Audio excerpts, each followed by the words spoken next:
you said when you try new material, you'll tell them to come to wherever your venue is and listen to it. So that's how you try your new material out on the stage?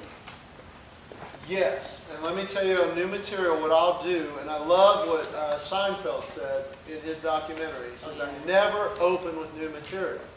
I thought, I don't either, but I didn't know that was a principle that makes sense. I will take a new bit, and I will put it in the middle of something I know works. Here's the joke I know works, here's the joke I know works, here's the new bit. And I'll do it in the middle of the bit. And I'll do it right there. If it works, I let them laugh.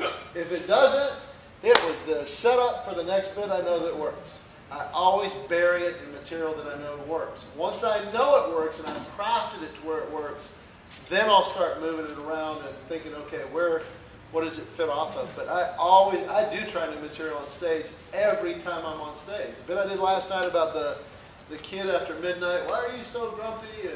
And he says, because my parents are idiots. You know, that was a brand new bit. I've never done that before. But I knew I had 2 other Walmart bits, and I just put it in the middle.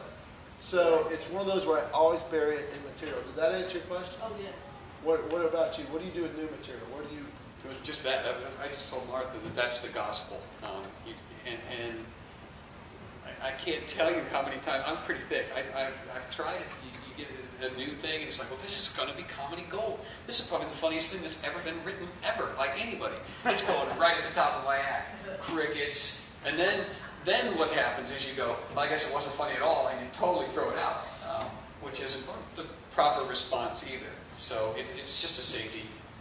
It's a precaution. You just put it in the middle until you know that it's reliable. And sometimes when it's new, too, it's the delivery. Right. You haven't worked the delivery in. So. I will give you one exception. This is the only one that I know of. And we've talked about this before. And I've learned this from 2 or 3 people. Strebdo does this incredibly. Tim does it amazing. John actually does a great job of it. And that is anytime you're in a place and you can draw from that environment and it's low risk, you just notice something. And it's a throwaway bit. Like I was in one church and they had every flag of the world in their church. And I just went, wow. You know, it's always been a dream of mine to perform at IHOP. This is really great. And it was a throwaway bit, but they laughed, so I left it.